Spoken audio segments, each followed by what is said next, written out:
Hello बेटा, मैं सुशील शुक्ला। आज हम लोग बात करेंगे बायोलॉजिकल क्लासिफिकेशन में क्लास 11th का एक टॉपिक है किंगडम प्लांटी। इस किंगडम प्लांटी के अंतर्गत जितने भी प्लांट्स आपने देखे हैं वो सभी मल्टी सेलुलर यूकैरियोटिक प्लांट्स हैं। जितने भी मल्टी सेलुलर यूकैरियोटिक प्लांट्स को हमने इस किंगडम प्लांटी में रखा है तो आप देखेंगे कि इसमें बहुत सारे ऐसे ग्रुप हैं, जैसे एल्गी है, ब्रायोफाइटा है, टेरिडोफाइटा है, जिम्नोस्पर्म है और एंजियोस्पर्म है। तो देखें हम लोग अगर तो all multi cellular eukaryotic plants, इसका मतलब है बेटा कि जितने भी ये प्लांट हैं वो सभी कैसे हैं, मल्टी सेलुलर हैं और यूकैरियोटिक हैं। यूकैरियोटिक का मतलब होता है कि जिसमें सेल है और उस सेल के द्वारा जितने भी ऑर्गेनेल्स हैं वो प्रेजेंट हैं और सभी को हम देख पा रहे हैं, तो वो क्या है, मल्टी सेलुलर यूकैरियोटिक प्लांट्स। जितने भी किंगडम प्लांटी के अंतर्गत प्लांट्स को आपने रखा है वो मोस्टली कैसे हैं, ऑटोट्रॉपिक हैं। इसका मतलब है वो फोटोसिंथेसिस के द्वारा अपने फूड को प्रिपेयर कर रहे हैं। तो फोटोसिंथेसिस के द्वारा फूड को प्रिपेयर इसलिए करते हैं क्योंकि उसमें डिफरेंट टाइप्स के बहुत सारे ऐसे पिगमेंट्स हैं और उन पिगमेंट्स की सहायता से वो अपने फूड को प्रिपेयर करते हैं। तो इसीलिए ऑटोट्रॉपिक इन नेचर ये बताया गया है किंगडम प्लांटी का। अगर हम इसमें ग्रुप की बात करें तो this is the following plant groups are included. So first is algae, bryophyta, pteridophyta, gymnosperm and angiosperm. अगर हम एल्गी की बात करें तो आपको पता है कि एल्गी को अगर हम देख रहे हैं तो एल्गी का मतलब ये होता है शैवाल, और जितने भी शैवाल हैं वो कुछ ऐसे हैं जो यूनिसेलुलर हैं और कुछ ऐसे हैं जो मल्टी सेलुलर हैं। सामान्य भाषा में जो आप काई देखते हैं, जब बरसात के दिनों में काई लग जाती है तो उसी को हम शैवाल कहते हैं। और इस एल्गी को अगर हम देखें तो बहुत सारे ऐसे एल्गी हैं जो यूनिसेलुलर हैं। जैसे हम यूनिसेलुलर की बात करें तो एक एल्गी है क्लेमाइडोमोनास। क्लेमाइडोमोनास यूनिसेलुलर है, वॉल्वॉक्स यूनिसेलुलर है। लेकिन अगर हम मल्टी सेलुलर की बात करते हैं बेटा तो मल्टी सेलुलर में हमने एल्गी को देखा जैसे यूलोथ्रिक्स है और स्पाइरोगायरा है। तो अगर हम एल्गी में देखें तो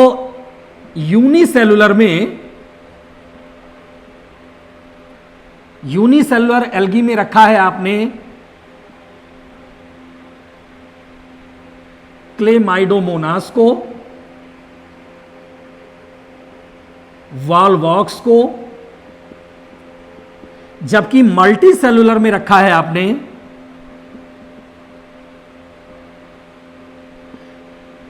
यूलोथ्रिक्स और स्पाइरोगायरा। ये बेटा जो क्लेमाइडोमोनास है, अगर आप क्लेमाइडोमोनास को देखें तो इसमें एक टफ शेप्ड क्लोरोप्लास्ट पाया जाता है, जबकि वॉल्वॉक्स को आप देखेंगे तो एक कॉलोनियल फॉर्म में पाया जाने वाला ये एल्गी है। ये कॉलोनी एक समूह में रहता है जिसको हम बोल रहे हैं वॉल्वॉक्स। लेकिन अगर हम मल्टी सेलुलर की बात करें तो मल्टी सेलुलर में यूलोथ्रिक्स और स्पाइरोगायरा को रखा है। यूलोथ्रिक्स को अगर आप देखें तो इसमें गर्डल शेप्ड क्लोरोप्लास्ट पाए जाते हैं और इसको सामान्य भाषा में हम पॉन्ड वूल के नाम से जानते हैं। इसको सामान्य भाषा में हम पॉन्ड वूल कहते हैं, कॉमन नेम में पॉन्ड वूल के नाम से हम जानते हैं। लेकिन अगर ये जो स्पाइरोगायरा को हम देखते हैं तो स्पाइरोगायरा में जो क्लोरोप्लास्ट होता है वो रिबन शेप्ड क्लोरोप्लास्ट होता है और इसको हम पॉन्ड सिल्क के नाम से जानते हैं। इसको क्या कहते हैं, पॉन्ड सिल्क। तो कुछ हमारे पास ऐसे यूनिसेलुलर हैं, कुछ हमारे पास मल्टी सेलुलर एल्गीज रखे गए हैं। तो एक तो सबसे पहले हमने आपको जनरल बताया कि एल्गी क्या है। इसके अलावा फिर आता है ब्रायोफाइटा। आपको पता है कि ब्रायोफाइटा को हम एम्फीबियस प्लांट में हम रखते हैं, क्योंकि बहुत सारे ऐसी स्पीसीज हैं जो टेरेस्ट्रियल भी हैं, बहुत सारी ऐसी स्पीसीज हैं जो एक्वेटिक भी हैं, लेकिन इसमें जो फर्टिलाइजेशन की प्रोसेस है वो फर्टिलाइजेशन की प्रोसेस के लिए वाटर एसेंशियल होता है, निषेचन की क्रिया के लिए जल आवश्यक होता है, और इसी पानी की आवश्यकता के कारण, वाटर की एसेंशियल के कारण इसको हमने एम्फीबियस प्लांट ग्रुप में रखा है। यह पादप का एक उभयचर कहलाता है। इसमें मुख्य रूप से अगर हम देखें ब्रायोफाइटा में, तो इसकी जो प्लांट बॉडी होती है वो थाइलॉइड के रूप में होती है। अगर हम टेरिडोफाइटा की बात करें तो बेटा टेरिडोफाइटा में हम वेस्कुलर प्लांट्स को रखते हैं। जो हमारा फर्स्ट वेस्कुलर प्लांट है वो टेरिडोफाइट्स है। चूंकि इसमें स्पष्ट रूप से जाइलम और फ्लोएम पाए जाते हैं, इसलिए इसको हम वेस्कुलर प्लांट कह रहे हैं और इसको हम क्रिप्टोगेम्स के नाम से भी जानते हैं। अगर हम जिम्नोस्पर्म की बात करें बेटा, तो जिम्नोस्पर्म एक वुडी प्लांट है, और जिम्नोस का अर्थ ही होता है नेक्ड, और स्पर्मा मतलब होता है सीड। ऐसे प्लांट जिसके सीड नेक्ड होते हैं, किसी कवर, किसी खोल या किसी भी कवरिंग से वो जुड़े नहीं रहते, वो नेक्ड सीडेड होते हैं, नग्न अवस्था में पाए जाने वाले प्लांट हैं, इसलिए उसको हम जिम्नोस्पर्म कह रहे हैं, नग्न बीजी प्लांट। अगर हम एंजियोस्पर्म की बात करें तो एंजियोस्पर्म को आपने देखा है कि ये ऐसे प्लांट हैं जो फ्लावरिंग प्लांट कहलाते हैं, जिनमें भी फ्लावर निकलता है वो सभी बेटा कैसे होते हैं, एंजियोस्पर्मिक प्लांट कहलाते हैं। तो हमने अभी आपको जनरल बात की है कि एल्गी, ब्रायोफाइटा, टेरिडोफाइटा, जिम्नोस्पर्म और एंजियोस्पर्म, ये सभी को आपने रखा है किंगडम प्लांटी में। और किंगडम प्लांटी कैसे प्लांट हैं, मल्टी सेलुलर हैं, यूकैरियोटिक प्लांट्स हैं, और इनमें मुख्य रूप से जो नेचर है वो कैसा है, ऑटोट्रॉपिक नेचर है। इसका मतलब है ये स्वापोषी हैं, अपने फूड को स्वयं बनाते हैं, क्योंकि इसमें मेन जो पिगमेंट है वो क्लोरोप्लास्ट है। उस क्लोरोप्लास्ट के अंदर जो पाया जाने वाला मेन पिगमेंट है वो क्लोरोफिल है, और उस क्लोरोफिल की सहायता से वो अपने फूड को बना लेता है। तो ये हमने जनरल आपको बताया कि किंगडम प्लांटी। अब हम इसके बाद शुरू करेंगे, आपको बताएंगे कि सबसे फर्स्ट इसमें जो ग्रुप रखा गया है एल्गी के बारे में। तो बेटा प्लांट ग्रुप्स में अगर हम देखें, सबसे पहले एल्गी की हम बात करें तो जो टर्म एल्गी दिया था वो एक साइंटिस्ट थे, लीनियस। लीनियस ने एल्गी को सबसे पहले बताया, दिया, नाम जो दिया वो लीनियस ने दिया। और जितने प्रकार की एल्गीज को आप देखते हैं तो उसके लिए एक ब्रांच है जिसको हम बोलते हैं फाइकोलॉजी या एल्गोलॉजी। इसका मतलब है डिफरेंट टाइप्स ऑफ जो एल्गी हैं उसकी जब हम स्टडी करते हैं तो वो फाइकोलॉजी या एल्गोलॉजी कहलाती है। अगर हम ये देखें कि सबसे पहले इसमें फादर कौन थे फाइकोलॉजी के, तो फादर थे फ्रिस्ट, और इन्होंने अपनी एक बुक प्रपोज्ड की थी, this is the structure and reproduction of algae. ये इनकी एक बुक थी कि structure and reproduction of algae, ये उन्होंने बुक दी थी। लेकिन अगर हम इंडियन जो एल्गोलॉजिस्ट को हम देखें, हमारे जो इंडियन एल्गोलॉजिस्ट हैं, जिसको हम फादर ऑफ इंडियन एल्गोलॉजिस्ट कहते हैं या फाइकोलॉजिस्ट कहते हैं, वो है प्रोफेसर M.O.P. अय्यंगार। तो प्रोफेसर M.O.P. अय्यंगार को हम क्या मानते हैं, फादर ऑफ इंडियन फाइकोलॉजी। अगर हम नेचर की बात करें बेटा, तो एल्गी को अगर आप देख रहे हैं तो ये एल्गी कैसा है, both fresh water and marine water. इसका मतलब है बहुत सारे ऐसे एल्गी हैं जो फ्रेश वाटर में जर्मिनेट हो रहे हैं, बहुत सारे ऐसे एल्गी हैं जो मैराइन वाटर में जर्मिनेट हो रहे हैं। इसकी बहुत सारी फॉर्म्स हैं एल्गी की, जैसे कुछ एल्गी होती है फिलामेंटस लाइक होती है, कुछ एल्गी होती है कॉलोनियल फॉर्म में होती है। तो आप अगर देखें कुछ एल्गी में फिलामेंटस, जैसे हम यूलोथ्रिक्स की बात करें तो आप देखेंगे फिलामेंटस एल्गी है। अगर हम कॉलोनियल एल्गी की बात करें तो वॉलवॉक्स आप देख रहे हैं फिलामेंटस है। तो ये क्या है, ये बहुत सारे फॉर्म्स में पाई जाती है। अगर इसको हम देखें तो जितनी भी एल्गी है उसके चारों तरफ एक म्यूसिलेजिनस सीथ होती है, और उसी म्यूसिलेजिनस सीथ में म्यूकस सिक्रीट होता है, और उसी म्यूकस के कारण जब बरसात के दिनों में हम लोगों का पैर पड़ता है तो पैर स्लिप हो जाता है। क्यों ऐसा होता है? क्योंकि म्यूसिलेजिनस शीथ है चारों तरफ और वो बेटा एक श्लेष्म या म्यूकस को सिक्रीट करती है, और उसी श्लेष्म या म्यूकस के कारण जब हम लोग पैर रखते हैं तो वो पैर हमारा स्लिप होता है, इसीलिए वो म्यूसिलेजिनस शीथ बन रही है। अगर हम इसके सेल वॉल की बात करें बेटा, तो इसमें सेल वॉल किसकी बनी है? Made up of cellulose and pectin. इसका मतलब है एल्गी में जो सेल वॉल पाई जा रही है वो सेल्यूलोज और पेक्टिन की बनी है। और आपको पता है कि सेल्यूलोज क्या है? पृथ्वी पर पाया जाने वाले सबसे बड़ा कार्बोहाइड्रेट का मॉलिक्यूल है। तो जितनी भी मोस्टली प्लांट्स में जो आप सेल वॉल देखते हो वो सेल वॉल सेल्यूलोज की ही बनी होती है। तो मोस्टली क्या है कि ये एल्गी इसी ग्रुप में आ रहा है प्लांट्स में, तो इसकी भी जो सेल वॉल बनी है किसकी? सेल्यूलोज की बनी है और पेक्टिन इसमें लगा हुआ है। अगर हम बात करें कि इसकी अगर प्लांट बॉडी को हम देखें बेटा, तो plant body it is not differentiated into root, stem and leaves. इसकी प्लांट बॉडी में रूट, स्टेम और लीव्स नहीं पाई जाती। इसमें किसी प्रकार का ऐसा डिफरेंशिएशन नहीं होता जिससे आप ये पता लगाएं कि इसमें रूट है, इसमें स्टेम है, इसमें लीव्स है। इसमें कुछ भी इसमें नहीं पाया जाता। और किसी प्रकार का इसमें जो टिश्यू सिस्टम है वो बेटा टिश्यू सिस्टम भी नहीं होता। Tissue system are absent. Algae को अगर हम देखें तो एल्गी का जो नेचर है वो कैसा है? Photo autotrophic. फोटो ऑटोट्रॉपिक का मतलब है कि इसमें बहुत सारे पिगमेंट हैं और उस पिगमेंट के द्वारा वो अपने मैन्युफैक्चर कर रहा है, अपने फूड को प्रिपेयर कर रहा है। तो इसका नेचर कैसा है? फोटो ऑटोट्रॉपिक है। तो ये जो जनरल एल्गी है, इस एल्गी में अभी हम आपको दिखाएंगे फिगर बना के क्लेमाइडोमोनास का, वॉल्वॉक्स का, और इसके अलावा यूलोथ्रिक्स और स्पायरोगायरा का। तो अगर यूनिसेलुलर एल्गी की हम बात करते हैं तो क्लेमाइडोमोनास और हमारा वॉल्वॉक्स है। अगर हम मल्टीसेलुलर एल्गी की बात करते हैं तो यूलोथ्रिक्स और स्पायरोगायरा। और यूलोथ्रिक्स को हम पॉन्ड वूल के नाम से जानते हैं बेटा, जबकि स्पायरोगायरा को हम पॉन्ड सिल्क के नाम से जानते हैं, तालाब का रेशम कहते हैं इसको। अब अगर आप देख रहे हैं कि जैसे बहुत सारे एल्गी मैंने बताया कि यूलोथ्रिक्स भी है, स्पायरोगायरा भी है, वॉल्वॉक्स भी है, क्लेमाइडोमोनास भी है, तो आप देख रहे हो कि जैसे ये हमारा एक क्लेमाइडोमोनास है,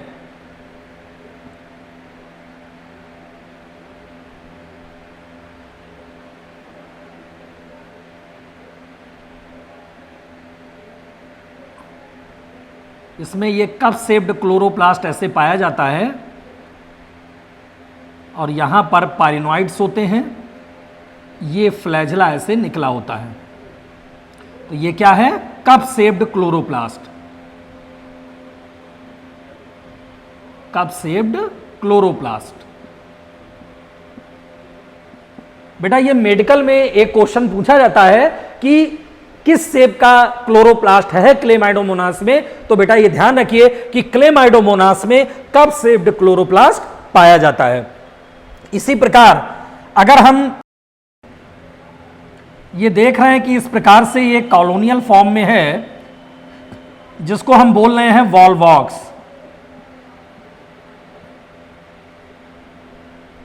ये हम देखें, ये क्या है बेटा? वॉल्वॉक्स है और इसमें भी म्यूसिलेजिनस शीथ होती है। इस प्रकार से म्यूकस सिक्रीट होता है। इस प्रकार से आप देखें तो ये क्या है? ये वॉल्वॉक्स है। ये कॉलोनियल फॉर्म में पाया जाता है, एक कॉलोनी के रूप में इसका स्ट्रक्चर आप देखते हैं। ये भी कैसा है? यूनिसेलुलर है, इसको बोलते हैं वॉल्वॉक्स। तो अगर हम क्लेमाइडोमोनास को देखें, हम वॉल्वॉक्स को देखें, तो दोनों ही कैसे हैं? यूनिसेलुलर एल्गी हैं। जबकि अगर हम यूलोथ्रिक्स को देखें या स्पायरोगायरा को देखें तो आप देख रहे हैं कि यूलोथ्रिक्स में ये ऐसे यूलोथ्रिक्स की प्लांट बॉडी है।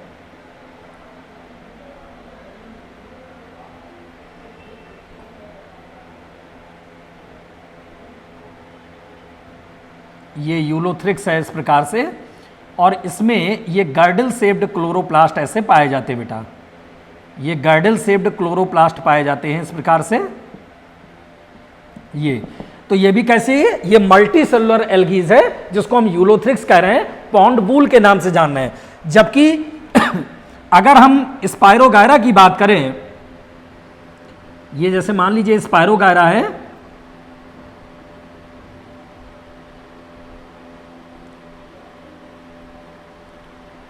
इसमें जो क्लोरोप्लास्ट होता है हमारा वो रिबन शेप्ड होता है। ये क्लोरोप्लास्ट कैसा होता है, रिबन शेप्ड होता है। ये भी हमारा कैसा है, मल्टी सेलुलर एल्गी है जिसको हम स्पायरोगायरा कह रहे हैं, तालाब का रेशम जिसको पॉन्ड सिल्क भी बोलते हैं। तो ये डिफरेंट टाइप्स के एल्गी के स्ट्रक्चर हैं, क्लेमाइडोमोनास है, वॉलवॉक्स है, स्पायरोगायरा है और यूलोथ्रिक्स है। तो इस प्रकार के आपने देखा है कि बहुत सारे एल्गी यूनिसेलुलर होते हैं और बहुत सारे एल्गी मल्टी सेलुलर होते हैं। अब बेटा अगर हम लोग बात करें रिप्रोडक्शन ऑफ एल्गी कि एल्गी में जनन कौन कौन सी विधियों से होता है, तो आपको पता है कि एल्गी में जनन 3 विधियों से मुख्य रूप से हो रहा है, एक वेजिटेटिव रिप्रोडक्शन, एक एसेक्सुअल रिप्रोडक्शन और एक सेक्सुअल रिप्रोडक्शन। तो अगर हम वेजिटेटिव रिप्रोडक्शन की बात करें तो उसमें पहला जो हमारा मेथड्स है बाई फ्रेगमेंटेशन। इसका मतलब है कि एल्गी में जो फिलामेंटस एल्गी है, उस फिलामेंटस एल्गी में कोई भी फिलामेंट है, अगर वो ब्रेकडाउन हो जाता है तो वो ब्रेकडाउन किया हुआ पार्ट फेवरेबल कंडीशन में फिर से जर्मिनेट होके एक नया फिलामेंट बना लेता है। इसको हम कहते हैं बाई फ्रेगमेंटेशन। तो वेजिटेटिव रिप्रोडक्शन की ये जो पहली प्रोसेस है बाई फ्रेगमेंटेशन, जिसको विखंडन कहते हैं, कि इसमें कोई भी एक ऐसा पार्ट है, फिलामेंटस पार्ट है, वो किसी कारण से ब्रेक हो जाता है, टूट जाता है, अलग हो जाता है, तो वो ब्रेक हुआ या टूटा हुआ पार्ट फेवरेबल कंडीशन में फिर से वो जर्मिनेट करेगा और एक नए फिलामेंट को जन्म देगा। तो पहली मेथड्स होती है इसमें बाई फ्रेगमेंटेशन। दूसरा अगर रिप्रोडक्शन की हम बात करें तो इसमें दूसरा रिप्रोडक्शन है एसेक्सुअल रिप्रोडक्शन। और आपको पता है कि जो एसेक्सुअल रिप्रोडक्शन है वो उसमें जो जू स्पोर का फॉर्मेशन होता है, वो जू स्पोर फेवरेबल कंडीशन में जर्मिनेट होता है। इसका मतलब है फेवरेबल कंडीशन में जू स्पोर का फॉर्मेशन होता है और वही जू स्पोर आगे चलकर एक नए हमारे एल्गी को जर्मिनेट करेगा। तो फेवरेबल कंडीशन में जू स्पोर्स बनते हैं, जबकि अनफेवरेबल कंडीशन में हमारे एप्लानोस्पोर, हैप्नोस्पोर और एकाइनीट ये हमारे अनफेवरेबल कंडीशन में जर्मिनेट होंगे। तो ये अनफेवरेबल कंडीशन में जर्मिनेट हो रहे हैं, जबकि जो जू स्पोर फॉर्मेशन है हमारा फेवरेबल कंडीशन में हो रहा है। और यही स्पोर्स आगे चलकर एक नए एल्गी या नए फिलामेंट को जन्म देते हैं, तो उसको बोलते हैं एसेक्सुअल रिप्रोडक्शन। जबकि अगर हम इसमें सेक्सुअल रिप्रोडक्शन की बात करें तो आपको पता है कि एल्गी में सेक्सुअल रिप्रोडक्शन के दौरान बहुत सारे गैमीट्स बनते हैं। और अगर हम मेल गैमीट की बात करें तो मेल गैमीट में एंथ्रीडियम होता है और फीमेल गैमीट के रूप में उगोनियम होता है। तो एंथ्रीडियम से हमारा एंथ्रोजॉइड्स बनता है और उगोनियम से ओवा बनता है या एग बनता है। तो 2 गैमीट हैं, वो आपस में फ्यूज करके एक नए प्लांट्स को डेवलप करेंगे। तो इसीलिए लिखा है कि male sex organ is called antheridium but female organ is called उगोनियम। तो 2 प्रकार के इसमें सेक्स ऑर्गन हैं। और आपको पता है कि ये जो सेक्स ऑर्गन हैं एंथ्रीडियम या उगोनियम, तो ये एल्गी में जो सेक्स ऑर्गन है, जैसे यूनिसेलुलर एल्गी की बात करें तो यूनिसेलुलर एल्गी में ये जो सेक्स ऑर्गन होते हैं वो जैकेटलेस होते हैं, किसी प्रकार जैकेट से घिरे नहीं होते, कोई भी जैकेट की लेयर उसमें नहीं पाई जाती यूनिसेलुलर एल्गी में। जबकि अगर हम कारा की बात करें तो कारा हमारा एक मल्टी सेलुलर एल्गी है और वो कैसे, वो जैकेट से घिरा हुआ है, वो चारों तरफ से कवरिंग से कवर्ड है, वो जैकेट की लेयर है उसके चारों तरफ। तो इसीलिए इसमें बताया गया है कि मेल और फीमेल सेक्स ऑर्गन जो आपस में गैमीट के रूप में बने हैं और वो नए प्लांट्स को बना रहे हैं। लेकिन एल्गी में जो हमारे गैमीट्स बनते हैं, एल्गी में बेटा 3 प्रकार के गैमीट्स बनते हैं, एक आइसोगैमस, एक एन आइसोगैमस और एक ऊगैमस। आइसोगैमस जो गैमीट होता है, आइसोगैमस, आइसोगैमस का मतलब है कि दो प्रकार के गैमीट होंगे और दोनों स्ट्रक्चर में समान होंगे, दोनों शेप साइज में समान होंगे, एक प्लस होगा एक माइनस होगा और दोनों आपस में मिलकर ये यहां सिनगैमी करेंगे, फ्यूज करेंगे एक दूसरे को, ये दोनों फ्यूज करेंगे और सिनगैमी के बाद इसमें बन जाएगा जाइगोट। सिनगैमी के बाद क्या बन जाएगा? जाइगोट का निर्माण हो जाएगा। तो इसका मतलब क्या है? आइसोगैमस का मतलब होता है कि जब दोनों गैमीट सेम हो और वो जो सेम गैमीट है तो फ्यूज होंगे, सिनगैमी की प्रोसेस होगी और जाइगोट का निर्माण होगा। तो इसको हम क्या कह रहे हैं? इसको हम कह रहे हैं आइसोगैमस। एक होता है गैमीट एनाइसोगैमस। एनाइसोगैमस में क्या होगा कि एक गैमीट हमारा तो बड़ा होगा और दूसरा गैमीट बेटा छोटा होगा। अब ये एक बड़ा है एक छोटा है, इसका मतलब क्या है? ये भी क्या है? एनाइसोगैमस, ये असमान है और ये भी आगे चल के क्या है? फ्यूज होंगे, एक दूसरे के पास पास में आएंगे, इनमें भी सिनगैमी की प्रोसेस होगी और सिनगैमी की प्रोसेस के द्वारा ये क्या करेंगे? जाइगोट का निर्माण कर देंगे। तो इसको हमने क्या बताया? ये एनाइसोगैमस। तीसरा एक होता है ऊगैमस। ऊगैमस का मतलब क्या होता है कि एक हमारा गैमीट होगा, एक हमारा गैमीट होगा जो स्पर्म या एंथ्रीडियम्स के फॉर्म में होगा और एक हमारा होगा ऊगोनियम या ओवा के फॉर्म में। तो दोनों क्या है? दोनों आके फ्यूज होंगे और फ्यूज होने के बाद इसमें भी जाइगोट का निर्माण होगा। तो एल्गी में बेटा जो रिप्रोडक्शन की प्रोसेस है उसमें तीन मेथड्स मैंने बताया कि एक वेजिटेटिव, एक एसेक्सुअल और एक सेक्सुअल। ये तीन प्रकार के मेथड्स हैं और तीनों मेथड्स आप देख रहे हो कि इसमें जो फ्रेगमेंटेशन की प्रोसेस है, फ्रेगमेंटेशन का मतलब था विखंडन। कोई भी एल्गी का, चाहे वो यूनिसेल्युलर हो चाहे मल्टी सेल्युलर एल्गी हो, और उस एल्गी का कोई भी छोटा सा भी फिलामेंट किसी भी कारण से अगर वो ब्रेकडाउन हो गया है तो वो ब्रेकडाउन किया हुआ पार्ट या फिलामेंट फेवरेबल कंडीशन में वो जर्मिनेट करेगा और फिर से एक नई एल्गी या न्यू फिलामेंट को बना देगा। तो इसमें एक ही प्रोसेस होती है वेजिटेटिव रिप्रोडक्शन की, जिसको हम बोल रहे हैं फ्रेगमेंटेशन। लेकिन एसेक्सुअल रिप्रोडक्शन में जो स्पोर्स बनते हैं उसमें एक जू स्पोर्स बना जो कि फेवरेबल कंडीशन में जर्मिनेट हो रहा है, एक हमारा एप्लानो स्पोर बना, हाइपनो स्पोर बना, एकाइनीड्स बने, इनके द्वारा भी रिप्रोडक्शन हो रहा है लेकिन ये अनफेवरेबल कंडीशन में बने। तो ये दोनों स्पोर्स भी आगे चल के क्या बनेंगे? नए प्लांट्स को बनाएंगे। लेकिन तीसरा जो सेक्सुअल रिप्रोडक्शन है उसमें मेल और फीमेल गैमीट होते हैं। मेल गैमीट्स के रूप में एंथ्रीडियम, फीमेल गैमीट्स के रूप में ऊगोनियम। और ये जितने भी यूनिसेल्युलर एल्गी हैं इसमें जो भी ये सेक्स ऑर्गन आप देख रहे हो, जैसे एंथ्रीडियम को हमने देखा, तो एंथ्रीडियम जो बनेगा तो उसके अंदर वो जैकेट की लेयर नहीं होगी, वो जैकेट की लेयर से घिरा नहीं होगा। लेकिन अगर एक हम आपको एक्सेप्शनल बताएं कि कारा एक ऐसा एल्गी है जो मल्टी सेलुलर है और उस मल्टी सेलुलर होने के साथ साथ वो जैकेट लेयर से घिरा हुआ है, उसके जो सेक्स ऑर्गन हैं। और आपको पता है कि कारा में जो सेक्स ऑर्गन होते हैं उसमें मेल सेक्स ऑर्गन के रूप में ग्लोब्यूल होता है और फीमेल सेक्स ऑर्गन के रूप में लोक्यूल होता है। तो इसमें अगर हम देखें तो एक होता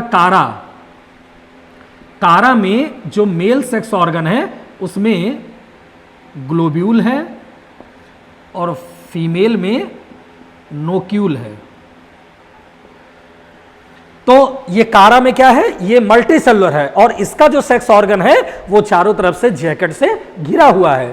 तो ये हमने जो आपको एल्गी की बात की है, तीन प्रकार के रिप्रोडक्शन है। लेकिन हम आपको बता दें कि जो एल्गी की क्लासेस हैं, अलग अलग एल्गी की बहुत सारी क्लासेस हैं और जितने भी एल्गी की क्लासेस को आपने रखा है वो सब थैलोफाइटा के अंतर्गत रखा है। और थैलोफाइट्स में बहुत सारे क्लासेस होते हैं। क्लोरोफाइसी होता है, यूग्लिनोफाइसी होता है, साइनोफाइसी होता है, फियोफाइसी होता है, रोडोफाइसी होता है, बहुत सारे एल्गी के क्लासेस हैं, लेकिन जो 3 क्लासेस हैं अलग अलग, जो मेन क्लासेस हैं, एक क्लोरोफाइसी है जिसमें आपने ग्रीन एल्गी को रखा है, एक क्लास है फियोफाइसी जिसमें ब्राउन एल्गी को रखा है, और एक क्लास है रोडोफाइसी जिसमें रेड एल्गी को रखा है। तो क्लोरोफाइसी में ग्रीन एल्गी को, फियोफाइसी में ब्राउन एल्गी को, और रोडोफाइसी में रेड एल्गी, ये 3 प्रकार की एल्गीज हैं और अलग अलग प्रकार के बेटा इसमें पिगमेंट्स पाए जाते हैं। आपको पता है कि जो क्लोरोफाइसी है, उस क्लोरोफाइसी में जो मेन पिगमेंट है वो क्लोरोफिल है, क्लोरोफिल ए है। इसके अलावा बीटा कैरोटीन है, ये सब पाए जाते हैं मेन पिगमेंट क्लोरोफाइसी के अंतर्गत। फियोफाइसी में क्या है, जेंथोफिल वगैरह है, ये क्या है, फियोफाइसी के अंतर्गत आते हैं। लेकिन जो रोडोफाइसी है, आप रोडोफाइसी में देखें, जो लाल कलर का शैवाल है, इसमें भी अलग प्रकार से पिगमेंट्स पाए जा रहे हैं, इनके द्वारा भी हमारा ग्रुप डिवाइड है। तो आपने ये देखा है कि इसमें कई प्रकार के हमारे क्लासेस हैं, कई प्रकार की एल्गीज को हमने रखा हुआ है इसमें। तो ये 3 प्रकार के हमने बात किया आपसे कि इसमें वेजिटेटिव, एसेक्सुअल और सेक्सुअल रिप्रोडक्शन के बारे में। तो बेटा आज हमने आपको ये एल्गी क्या है, किंगडम प्लांटी में बात किया कि एल्गी क्या है, एल्गी में उसका नेचर क्या है, स्ट्रक्चर क्या है एल्गी के, यूनिसेलुलर और मल्टीसेलुलर एल्गी कैसे होते हैं। इसके अलावा इसमें जो रिप्रोडक्शन है, रिप्रोडक्शन की क्या क्या प्रोसेस है। इसके अलावा थैलोफाइटा में कौन कौन से एल्गी आ रहे हैं, जिसमें 3 एल्गी की क्लासेस प्रमुख थी जो मैंने बताया, क्लोरोफाइसी, फियोफाइसी और रोडोफाइसी। तो ये तो एक जनरल एल्गी की हमने बात किया। हमारा जो अगला लेक्चर होगा इसी किंगडम प्लांटी में, वो होगा ब्रायोफाइटा। और आपको पता है कि एल्गी के बाद ब्रायोफाइटा को रखा है, और ब्रायोफाइटा को आप जानते हो कि पादप जगत का उभयचर मानते हैं, क्योंकि इसमें बहुत सारी ऐसी स्पीसीज हैं जो टेरेस्ट्रियल हैं, बहुत सारी स्पीसीज हैं जो एक्वाटिक हैं, लेकिन इसके अलावा इसमें जो फर्टिलाइजेशन की प्रोसेस है उसके लिए वाटर एसेंशियल है, और बिना निषेचन की जो क्रिया है बिना वाटर के नहीं होगी, वाटर की आवश्यकता होती है, ये एसेंशियल है इसमें वाटर, इसीलिए इसको पादप जगत का उभयचर मानते हैं, प्लांट किंगडम ऑफ एम्फीबियस मानते हैं। तो ये हम आपको अगले टर्न पे बेटा बात करेंगे किंगडम प्लांटी में जो ग्रुप है हमारा ब्रायोफाइटा की। तो बेटा आज हमने आपको एल्गी के बारे में बताया, इसको ध्यान से देखिएगा, सब्सक्राइब करिए चैनल को, रिलायंट लर्निंग सॉल्यूशन को जाकर यूट्यूब लिंक में सब्सक्राइब करिए, लाइक करिए, और कोई कमेंट्स हो तो उस कमेंट्स में अपने को कमेंट्स भेजिए जिसमें हम लोग ज़्यादा से ज़्यादा आपको वीडियोस प्रोवाइड कर सकें। ओके बेटा, थैंक्स।